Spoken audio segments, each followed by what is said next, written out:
ਵਾਹਿਗੁਰੂ ਜੀ ਦਾ ਖਾਲਸਾ, ਵਾਹਿਗੁਰੂ ਜੀ ਦੀ ਫਤਿਹ। ਸਾਰੀ ਸਾਧ ਸੰਗਤ ਜੀ ਨੂੰ ਪਿਆਰ ਭਰੀ ਸਤਿ ਸ਼੍ਰੀ ਅਕਾਲ। ਸਾਧ ਸੰਗਤ ਜੀ, ਅੱਜ ਦੀ ਜਿਹੜੀ ਸਾਖੀ ਹੈ ਉਹ ਹੈ 802 ਸਾਲ ਬਾਬਾ ਬੁੱਢਨ ਸ਼ਾਹ ਨੇ 121 ਸਾਲ ਸਤਿਗੁਰੂ ਨਾਨਕ ਦਾ ਇੰਤਜ਼ਾਰ ਕਿਉਂ ਕੀਤਾ।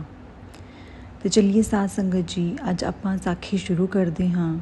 ਸਾਧ ਸੰਗਤ ਜੀ, ਸਾਖੀ ਨੂੰ ਸ਼ੁਰੂ ਕਰਨ ਤੋਂ ਪਹਿਲਾਂ ਜੇ ਤੁਸੀਂ ਇਸ ਚੈਨਲ ਨੂੰ ਸਬਸਕ੍ਰਾਈਬ ਨਹੀਂ ਕੀਤਾ ਤਾਂ ਪਲੀਜ਼ ਸਬਸਕ੍ਰਾਈਬ ਕਰ ਲਓ ਅਤੇ ਬੈਲ ਨੋਟੀਫਿਕੇਸ਼ਨ ਨੂੰ ਵੀ ਔਨ ਕਰ ਲਓ ਤਾਂ ਕਿ ਕੋਈ ਵੀ ਨया ਵੀਡੀਓ ਆਏ ਤਾਂ ਤੁਹਾਨੂੰ ਉਹਦਾ ਨੋਟੀਫਿਕੇਸ਼ਨ ਆ ਜਾਏ। ਤਾਂ ਚੱਲੀਏ ਆਪਾਂ ਇਸ ਸਾਖੀ ਨੂੰ ਸ਼ੁਰੂ ਕਰਦੇ ਹਾਂ। ਸਾਧ ਸੰਗਤ ਜੀ, ਉੱਤਰ ਭਾਰਤ ਦੀ ਸਭ ਤੋਂ ਪ੍ਰਸਿੱਧ ਦਰਗਾਹ ਬਾਬਾ ਬੁੱਢਨ ਸ਼ਾਹ ਜੀ ਦੀ ਦਰਗਾਹ ਸ਼੍ਰੀ ਕੀਰਤਪੁਰ ਸਾਹਿਬ ਦੀ ਪਵਿੱਤਰ ਨਗਰੀ 'ਚ ਇੱਕ ਉੱਚੇ ਪਹਾੜ 'ਤੇ ਸਥਿਤ ਹੈ। ਬਾਬਾ ਬੁੱਢਨ ਸ਼ਾਹ ਜੀ ਬਗਦਾਦ ਸ਼ਹਿਰ ਦੇ ਸੀ। ਬਾਬਾ ਜੀ ਰੱਬ ਦੀ ਇਬਾਦਤ ਕਰਦੇ ਹੋਏ ਉਸ ਦੀ ਬੰਦਗੀ 'ਚ ਲੀਨ ਕੁੱਲੂ ਮਨਾਲੀ 'ਚੋਂ ਹੁੰਦੇ ਹੋਏ ਸ਼੍ਰੀ ਕੀਰਤਪੁਰ ਸਾਹਿਬ ਦੇ ਇੱਕ ਜੰਗਲ 'ਚ ਉੱਚੇ ਪਹਾੜੀ ਦੇ ਉੱਤੇ ਉਹਨਾਂ ਨੇ ਆਪਣਾ ਡੇਰਾ ਲਗਾਇਆ। ਇਤਿਹਾਸਕਾਰਾਂ ਦੇ ਮੁਤਾਬਿਕ ਜਦ ਬਾਬਾ ਜੀ ਸਤਿਗੁਰੂ ਨਾਨਕ ਦੇਵ ਜੀ ਮਹਾਰਾਜ ਜੀ ਨਾਲ ਮਿਲੇ ਸੀ, ਜਦੋਂ ਉਹਨਾਂ ਦੀ ਮੁਲਾਕਾਤ ਸਤਿਗੁਰੂ ਨਾਲ ਹੋਈ ਸੀ, ਉਸ ਵਕਤ ਉਹਨਾਂ ਦੀ ਉਮਰ 671 ਸਾਲ ਦੀ ਸੀ। ਬਾਬਾ ਜੀ ਦੇ ਕੋਲ ਇੱਕ ਸ਼ੇਰ, ਇੱਕ ਕੁੱਤਾ ਅਤੇ 3 ਬੱਕਰੀਆਂ ਸੀ। ਕਹਿੰਦੇ ਨੇ ਕਿ ਬਾਬਾ ਬੁੱਢਨ ਸ਼ਾਹ ਜੀ ਬੱਕਰੀਆਂ ਨੂੰ ਅਤੇ ਸ਼ੇਰ ਅਤੇ ਕੁੱਤਿਆਂ ਨੂੰ ਚਰਾਉਣ ਲਈ ਜਾਂਦੇ ਸੀ ਅਤੇ ਉਹਨਾਂ ਦੀ ਰਖਵਾਲੀ ਵੀ ਉਹੀ ਕਰਦੇ ਸੀ। ਸਾਧ ਸੰਗਤ ਜੀ, ਕਹਿੰਦੇ ਨੇ ਕਿ ਆਪਣੀ ਚੌਥੀ ਉਦਾਸੀ 'ਚ ਸਤਿਗੁਰੂ ਨਾਨਕ ਦੇਵ ਜੀ ਕੁੱਲੂ ਮਨਾਲੀ ਦੀ ਯਾਤਰਾ ਕਰਦੇ ਹੋਏ ਬਾਬਾ ਬੁੱਢਨ ਜੀ ਦੇ ਡੇਰੇ 'ਚ ਪਧਾਰੇ। ਭਾਈ ਬਾਲਾ ਜੀ, ਭਾਈ ਮਰਦਾਨਾ ਜੀ ਵੀ ਗੁਰੂ ਜੀ ਦੇ ਨਾਲ ਸੀ। ਬਾਬਾ ਬੁੱਢਨ ਸ਼ਾਹ ਜੀ ਨੇ ਗੁਰੂ ਜੀ ਦਾ ਆਦਰ ਸਤਿਕਾਰ ਕੀਤਾ ਅਤੇ ਉਹਨਾਂ ਨੂੰ ਇੱਕ ਕਟੋਰੀ 'ਚ ਬੱਕਰੀ ਦਾ ਦੁੱਧ ਪਾ ਕੇ ਗੁਰੂ ਜੀ ਦੇ ਅੱਗੇ ਰੱਖ ਦਿੱਤਾ। ਗੁਰੂ ਜੀ ਦਾ ਜਦੋਂ ਕਟੋਰਾ ਵੇਖਿਆ ਗੁਰੂ ਜੀ ਨੇ ਅਤੇ ਸਤਿਗੁਰੂ ਨਾਨਕ ਜੀ ਬੋਲੇ, ਬਾਬਾ ਜੀ, ਇਹ ਦੁੱਧ ਮੈਂ ਹਜੇ ਨਹੀਂ ਪੀਊਂਗਾ, ਇਹ ਦੁੱਧ ਨੂੰ ਮੈਂ ਆਪਣੇ ਛਠੇ ਅਵਤਾਰ ਵਿੱਚ ਆ ਕੇ ਜ਼ਰੂਰ ਗ੍ਰਹਿਣ ਕਰੂੰਗਾ। ਇਹ ਸੁਣ ਕੇ ਬਾਬਾ ਬੁੱਢਨ ਸ਼ਾਹ ਜੀ ਕਹਿਣ ਲੱਗੇ, ਮੇਰੀ ਤਾਂ ਸਤਿਗੁਰੂ ਜੀ ਹੁਣੇ ਹੀ ਇੰਨੀ ਉਮਰ ਹੋ ਚੁੱਕੀ ਹੈ, ਤੁਹਾਡੇ ਛਠੇ ਅਵਤਾਰ ਤੱਕ ਕੀ ਪਤਾ ਮੇਰੇ ਅਵਤਾਰ ਬਚेंगे, ਮੇਰੇ ਪ੍ਰਾਣ ਬਚेंगे ਕਿ ਨਹੀਂ, ਇਹ ਦੁੱਧ ਵੀ ਉਸ ਤੱਕ ਸਹੀ ਰਹੂਗਾ ਕਿ ਨਹੀਂ। ਇਹ ਸੁਣकर ਸਤਿਗੁਰੂ ਨਾਨਕ ਜੀ ਬੋਲੇ ਕਿ ਬਾਬਾ ਜੀ, ਛਠੇ ਅਵਤਾਰ ਤੱਕ ਇਹ ਦੁੱਧ ਅਤੇ ਇਹ ਤੁਸੀਂ ਇੱਦਾਂ ਹੀ ਰਹੋਗੇ। ਗੁਰੂ ਜੀ ਦੇ ਇਹ ਵਚਨ ਸੁਣ ਕੇ ਭਾਈ ਬਾਲਾ ਜੀ ਦੇ ਨਾਲ ਔਰ ਭਾਈ ਮਰਦਾਨਾ ਜੀ ਨਾਲ ਆਪਣੀ ਅਗਲੀ ਯਾਤਰਾ 'ਚ ਚੱਲ ਪਏ।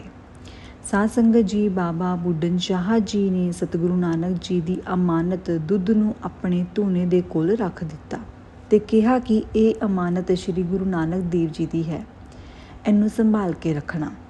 ਸਾਧ ਸੰਗਤ ਜੀ, ਸਮੇਂ ਬੀਤਿਆ ਔਰ ਛਠੇ ਸਤਿਗੁਰੂ ਗੁਰੂ ਹਰਗੋਬਿੰਦ ਸਿੰਘ ਜੀ ਦਾ ਸਮੇਂ ਆ ਚੁੱਕਿਆ ਸੀ। ਗੁਰੂ ਜੀ ਨੇ ਆਪਣੇ ਵੱਡੇ ਬੇਟੇ ਬਾਬਾ ਗੁਰਦੱਤਾ ਜੀ ਨੂੰ ਹੁਕਮ ਦਿੱਤਾ ਕਿ ਤੁਸੀਂ ਹਿਮਾਲਿਆ ਪਹਾੜ ਦੇ ਇੱਕ ਖੇਤਰ 'ਤੇ ਨਗਰ ਬਸਾਓ ਅਤੇ ਆਪਣੇ ਅਗਲੇ ਜਨਮ ਦੇ ਲਈ ਉੱਥੇ ਜਾ ਕੇ ਇੱਕ ਨਿਵਾਸ ਸਥਾਨ ਬਣਾਓ।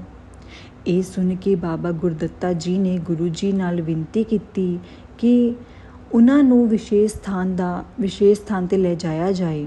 ਸ਼੍ਰੀ ਗੁਰੂ ਹਰਗੋਬਿੰਦ ਸਾਹਿਬ ਜੀ ਮਹਾਰਾਜ ਜੀ ਔਰ ਉਹਨਾਂ ਦੇ ਪੁੱਤਰ ਬਾਬਾ ਗੁਰਦੱਤਾ ਜੀ ਹਿਮਾਲਿਆ ਖੇਤਰ 'ਚ ਵਿਚਰਨ ਕਰਨ ਲਈ ਚੱਲ ਪਏ ਅਤੇ ਇਸ ਵਿੱਚ ਗੁਰੂ ਹਰਗੋਬਿੰਦ ਸਾਹਿਬ ਜੀ ਮਹਾਰਾਜ ਜੀ ਨੇ ਬਾਬਾ ਗੁਰਦੱਤਾ ਜੀ ਨੂੰ ਕਿਹਾ ਕਿ ਜਦ ਮੈਂ ਆਪਣੇ ਪਹਿਲੇ ਜਨਮ 'ਚ ਸ਼੍ਰੀ ਗੁਰੂ ਨਾਨਕ ਦੇਵ ਜੀ ਦੇ ਰੂਪ 'ਚ ਇੱਥੇ ਪ੍ਰਚਾਰ ਕਰਨ ਲਈ ਆਇਆ ਸੀ ਤਾਂ ਇੱਥੇ ਇੱਕ ਬਾਬਾ ਬੁੱਢਨ ਸ਼ਾਹ ਜੀ ਦੇ ਨਾਮ ਦਾ ਇੱਕ ਪੀਰ ਇੱਥੇ ਰਹਿੰਦਾ ਸੀ, ਜਿਨ੍ਹਾਂ ਨੂੰ ਇਬਾਦਤ ਕਰਨ ਦੀ ਬਹੁਤ ਇੱਛਾ ਸੀ। ਇਸ ਲਈ ਉਹ ਲੰਬੀ ਉਮਰ ਦੀ ਇੱਛਾ ਰੱਖਦੇ ਸੀ। ਮੈਂ ਉਹਨਾਂ ਨੂੰ ਕਿਹਾ ਕਿ ਉਹਨਾਂ ਦੀ ਭੇਂਟ ਦਿੱਤਾ ਹੋਇਆ ਦੁੱਧ ਦਾ ਕਟੋਰਾ ਮੈਂ ਆਪਣੇ ਛਠੇ ਜਾਮੇ ਵਿੱਚ ਆ ਕੇ ਸਵੀਕਾਰ ਕਰੂੰਗਾ। ਇਹ ਸਭ ਉਸ ਦੀ ਘੜੀ ਹੁਣ ਇਸ ਵਕਤ ਆ ਚੁੱਕੀ ਹੈ, ਜਦ ਬਾਬਾ ਬੁੱਢਨ ਸ਼ਾਹ ਜੀ ਨੂੰ ਮਿਲ ਕਰ ਉਹ ਦੁੱਧ ਦਾ ਕਟੋਰਾ ਸਵੀਕਾਰ ਕਰਨਾ ਪੈਣਾ ਹੈ। ਗੁਰੂ ਜੀ ਨੇ ਬਾਬਾ ਬੁੱਢਨ ਸ਼ਾਹ ਜੀ ਨੂੰ ਇੱਕ ਪਹਾੜ 'ਤੇ ਇੱਕ ਗਾਂਵ 'ਚ ਉਹਨਾਂ ਨੂੰ ਲੱਭ ਲਿੱਤਾ। ਬਾਬਾ ਬੁੱਢਨ ਸ਼ਾਹ ਜੀ ਨੇ ਗੁਰੂ ਜੀ ਦਾ ਹਾਰਦਿਕ ਸਵਾਗਤ ਕੀਤਾ ਅਤੇ ਇਹ ਕਿਹਾ ਕਿ ਠੀਕ ਹੈ, ਤੁਸੀਂ ਗੁਰੂ ਨਾਨਕ ਦੇਵ ਜੀ ਦੇ ਉੱਤਰਾਧਿਕਾਰੀ ਹੋ ਤੇ ਚਿਹਰੇ 'ਤੇ ਉਹਦਾ ਹੀ ਨੂਰ ਹੈ। ਲੇਕਿਨ ਕਿਰਪਾ ਕਰਕੇ ਤੁਸੀਂ ਆਪ ਆਪਣੀ ਸ਼ਾਹੀ ਜਾਮਾ ਛੋੜ ਕੇ ਤੁਸੀਂ ਮੈਨੂੰ ਉਸੇ ਰੂਪ 'ਚ ਦਰਸ਼ਨ ਦਿਓ ਜੋ ਕਿ ਗੁਰੂ ਜੀ ਨੇ ਬਾਬਾ ਗੁਰਦਿੱਤਾ ਜੀ ਨੂੰ ਹੁਕਮ ਦਿੱਤਾ ਕਿ ਉਹ ਘਰ ਜਾ ਕੇ ਗੁਰੂ ਨਾਨਕ ਦੇਵ ਜੀ ਦਾ ਧਿਆਨ ਕਰਕੇ ਔਰ ਇਸ਼ਨਾਨ ਕਰਕੇ ਵਾਪਿਸ ਆਉਣ। ਬਾਬਾ ਗੁਰਦਿੱਤਾ ਜੀ ਨੇ ਉਵੇਂ ਹੀ ਕੀਤਾ। ਜਦੋਂ ਉਹ ਵਾਪਿਸ ਆਏ ਤਾਂ ਬਾਬਾ ਬੁੱਢਨ ਸ਼ਾਹ ਜੀ ਨੂੰ ਸਤਿਗੁਰੂ ਨਾਨਕ ਰੂਪ 'ਚ ਦਰਸ਼ਨ ਦਿੱਤੇ ਗਏ ਤੇ ਬਾਬਾ ਬੁੱਢਨ ਸ਼ਾਹ ਜੀ ਉਹਨਾਂ ਦੇ ਚਰਨਾਂ 'ਚ ਗਿਰ ਗਏ ਤੇ ਕਹਿਣ ਲੱਗੇ, ਕਿਰਪਾ ਕਰਕੇ ਮੇਰੇ ਇਹ ਜੀਵਨ ਮਰਨ ਦੇ ਚੱਕਰ 'ਚ ਮੈਨੂੰ ਹੁਣ ਹੋਰ ਨਹੀਂ ਫਸਾਓ। ਤੇ ਸ਼੍ਰੀ ਗੁਰੂ ਨਾਨਕ ਦੇਵ ਜੀ ਦੇ ਰੂਪ 'ਚ ਬਾਬਾ ਗੁਰਦਿੱਤਾ ਜੀ ਨੇ ਕਿਹਾ ਕਿ ਤੁਹਾਡੀ ਇਹ ਇੱਛਾ ਪੂਰੀ ਹੋਈ। ਸ਼੍ਰੀ ਗੁਰੂ ਨਾਨਕ ਦੇਵ ਜੀ ਦੇ ਰੂਪ 'ਚ ਬਾਬਾ ਗੁਰਦਿੱਤਾ ਜੀ ਨੇ ਆਪਣੀ ਰੱਖੀ ਅਮਾਨਤ ਦੁੱਧ ਦਾ ਕਟੋਰਾ ਬਾਬਾ ਬੁੱਢਨ ਸ਼ਾਹ ਜੀ ਨੂੰ ਦੇ ਦਿੱਤਾ ਤੇ ਬਾਬਾ ਬੁੱਢਨ ਸ਼ਾਹ ਜੀ ਨੇ ਉਹ ਦੁੱਧ ਦਾ ਕਟੋਰਾ ਧੂਣੇ 'ਚੋਂ 121 ਸਾਲ ਦੇ ਬਾਅਦ ਨਿਕਾਲਿਆ। ਉਹ ਦੁੱਧ ਬਿਲਕੁਲ ਓਜਾ ਦਾ ਓਜਾ ਹੀ ਸੀ, 121 ਸਾਲ ਪਹਿਲੇ ਸੀ। ਉਹ ਦੁੱਧ ਬਾਬਾ ਗੁਰਦਿੱਤਾ ਜੀ ਨੇ ਗੁਰੂ ਨਾਨਕ ਦੇਵ ਜੀ ਦੇ ਰੂਪ 'ਚ ਗ੍ਰਹਿਣ ਕੀਤਾ ਤੇ ਦੁੱਧ ਪੀਣ ਤੋਂ ਬਾਅਦ ਬਾਬਾ ਗੁਰਦਿੱਤਾ ਜੀ ਨੇ ਉਸ ਗਾਂਵ ਦੇ ਇੱਕ ਬੂढ़े ਬ੍ਰਾਹਮਣ ਦੀ ਮਰੀ ਹੋਈ ਗਾਂ ਨੂੰ ਪਾਣੀ ਦੇ ਛਿੱਟੇ ਪਾ ਕਰ ਜਿੰਦਾ ਕਰ ਦਿੱਤਾ।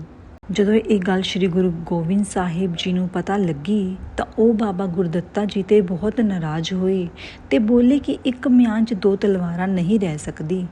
ਅੱਜ ਤੂਨੇ ਮਰੀ ਹੋਈ ਗਾਂ ਨੂੰ ਜਿੰਦਾ ਕਰ ਦਿੱਤਾ ਤੇ ਕੱਲ੍ਹ ਜਦੋਂ ਲੋਕਾਂ ਨੂੰ ਇਸ ਬਾਰੇ ਪਤਾ ਲੱਗੇਗਾ ਕਿ ਇੱਥੇ ਮਰੇ ਹੋਏ ਲੋਕ ਜਿੰਦਾ ਹੋ ਜਾਂਦੇ ਨੇ ਤੇ ਇੱਥੇ ਭੀੜ ਲੱਗ ਜਾਏਗੀ, ਤੂੰ ਕਿਸ ਨੂੰ ਜਿੰਦਾ ਕਰੇਂਗਾ।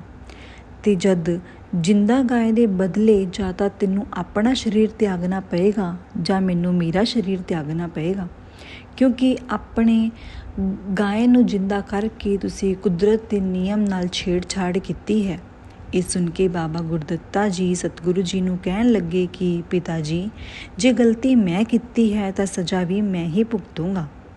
ਪਿਤਾ ਜੀ ਤੋਂ ਆਗਿਆ ਲੈ ਕੇ ਬਾਬਾ ਗੁਰਦਿੱਤਾ ਜੀ ਬਾਬਾ ਬੁੱਢਨ ਸ਼ਾਹ ਜੀ ਦੇ ਕੋਲ ਪਹੁੰਚੇ ਤੇ ਬੋਲੇ ਕਿ ਬਾਬਾ ਜੀ, ਮੈਨੂੰ ਇੱਕ ਸਥਾਨ ਚਾਹੀਦਾ ਹੈ, ਮੈਨੂੰ ਆਪਣਾ ਸਰੀਰ ਤਿਆਗਣਾ ਹੈ। ਤੁਸੀਂ ਆਪਣਾ ਡੇਰਾ ਕਿਸੇ ਹੋਰ ਜਗ੍ਹਾ 'ਤੇ ਜਾਂ ਕਿਸੇ ਹੋਰ ਪਹਾੜੀ 'ਤੇ ਬਣਾ ਲਓ। ਇਹ ਸੁਣ ਕੇ ਬਾਬਾ ਬੁੱਢਨ ਸ਼ਾਹ ਜੀ ਬੋਲੇ, ਇਹ ਸਥਾਨ ਤੁਹਾਡਾ ਹੀ ਹੈ, ਇਹ ਸਰੀਰ ਵੀ ਤੁਹਾਡਾ ਹੈ, ਲੇਕਿਨ ਜਦ ਸਾਧ ਸੰਤ ਇੱਥੇ ਆਉਣਗੇ ਤੇ ਮੱਥਾ ਟੇਕ ਕੇ ਚਲੇ ਜਾਣਗੇ ਤੇ ਮੇਰੇ ਕੋਲ ਅਗਲੀ ਪਹਾੜੀ 'ਤੇ ਕੌਣ ਆਏਗਾ। ਇਹ ਸੁਣ ਕੇ ਬਾਬਾ ਗੁਰਦਿੱਤਾ ਜੀ ਬੋਲੇ, ਮੇਰੇ ਘਰ ਤੁਹਾਡਾ ਘਰ ਯਾਨੀ ਮੇਰਾ ਘਰ, ਜੋ ਮੇਰੇ ਘਰ ਆਏਗਾ ਉਹ ਤੁਹਾਡੇ ਘਰ ਬਿਨਾਂ ਉਹਦੀ ਯਾਤਰਾ ਸਫਲ ਨਹੀਂ ਹੋਏਗੀ।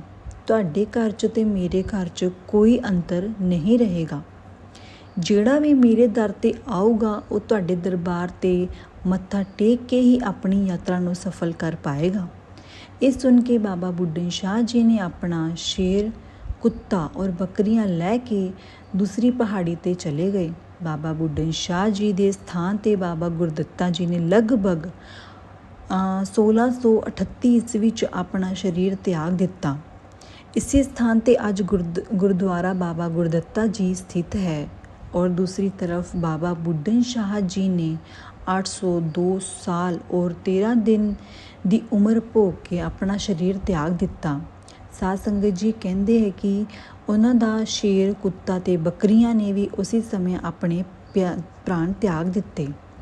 ਜਦ ਇਹ ਗੱਲ ਗੁਰੂ ਜੀ ਨੂੰ ਪਤਾ ਚੱਲੀ ਤਾਂ ਉਹਨਾਂ ਨੇ ਬਾਬਾ ਗੁਰਦਿੱਤਾ ਜੀ ਦਾ ਅੰਤਿਮ ਸੰਸਕਾਰ ਕੀਤਾ ਔਰ ਬਾਬਾ ਬੁੱਢਨ ਸ਼ਾਹ ਜੀ ਨੂੰ ਮੁਸਲਿਮ ਰੀਤੀ ਰਿਵਾਜਾਂ ਦੇ ਅਨੁਸਾਰ ਉਹਨਾਂ ਦਾ ਅੰਤਿਮ ਸੰਸਕਾਰ ਕੀਤਾ। ਇਹ ਦੋਨੋਂ ਸਥਾਨ ਅੱਜ ਧਾਰਮਿਕ ਸਥਲ ਹੈ। ਜਿੱਥੇ ਬਾਬਾ ਗੁਰਦਿੱਤਾ ਜੀ ਨੇ ਆਪਣਾ ਸਰੀਰ ਤਿਆਗਿਆ ਤੇ ਅੱਜ ਉੱਥੇ ਗੁਰਦੁਆਰਾ ਹੈ, ਤੇ ਜਿੱਥੇ ਬਾਬਾ ਬੁੱਢਨ ਸ਼ਾਹ ਜੀ ਨੇ ਸਰੀਰ ਤਿਆਗਿਆ ਤੇ ਉੱਥੇ ਅੱਜ ਦਰਗਾਹ ਬਣੀ ਹੋਈ ਹੈ। ਇਹ ਮੰਨਿਆ ਜਾਂਦਾ ਹੈ ਸੰਗਤ ਜੀ, ਜਿਹੜਾ ਬਾਬਾ ਬੁੱਢਨ ਸ਼ਾਹ ਜੀ ਦੀ ਦਰਗਾਹ 'ਤੇ ਮੱਥਾ ਨਹੀਂ ਟੇਕ ਕੇ ਜਾਂਦਾ ਤੇ ਉਸ ਦੀ ਯਾਤਰਾ ਸਫਲ ਨਹੀਂ ਮੰਨੀ ਜਾਂਦੀ। ਸਾਧ ਸੰਗਤ ਜੀ, ਇਸੇ ਦੇ ਨਾਲ ਮੈਂ ਤੁਹਾਡੇ ਨਾਲ ਇਜਾਜ਼ਤ ਲੈਂਦੀ ਹਾਂ। ਫਿਰ ਮਿਲਾਂਗੀ ਕੋਈ ਨਵੀਂ ਤੇ ਔਰ ਸੱਚੀ ਸਾਖੀ ਦੇ ਨਾਲ। ਜੇ ਤੁਹਾਨੂੰ ਇਹ ਸਾਖੀ ਅੱਛੀ ਲੱਗੀ ਹੋਏ ਤਾਂ ਚੈਨਲ ਨੂੰ ਸਬਸਕ੍ਰਾਈਬ ਕਰਿਓ। ਤੇ ਸਾਧ ਸੰਗਤ ਜੀ, ਇਹ ਜੀ ਰੂਹਾਨੀਅਤ ਤੇ ਸਾਖੀਆਂ ਸੁਣਨ ਲਈ ਤੁਸੀਂ ਇਸ ਚੈਨਲ ਨੂੰ ਸਬਸਕ੍ਰਾਈਬ ਕਰੋ ਤੇ ਸਾਰੇ ਸਤਸੰਗੀਆਂ ਨੂੰ ਜ਼ਰੂਰ ਸ਼ੇਅਰ ਕਰੋ ਤਾਂ ਕਿ ਇਹ ਸੰਦੇਸ਼ ਸਾਰੇ ਸਤਸੰਗੀਆਂ ਕੋਲ ਜ਼ਰੂਰ ਪਹੁੰਚੇ। ਵਾਹਿਗੁਰੂ ਜੀ ਦਾ ਖਾਲਸਾ, ਵਾਹਿਗੁਰੂ ਜੀ ਦੀ ਫਤਿਹ।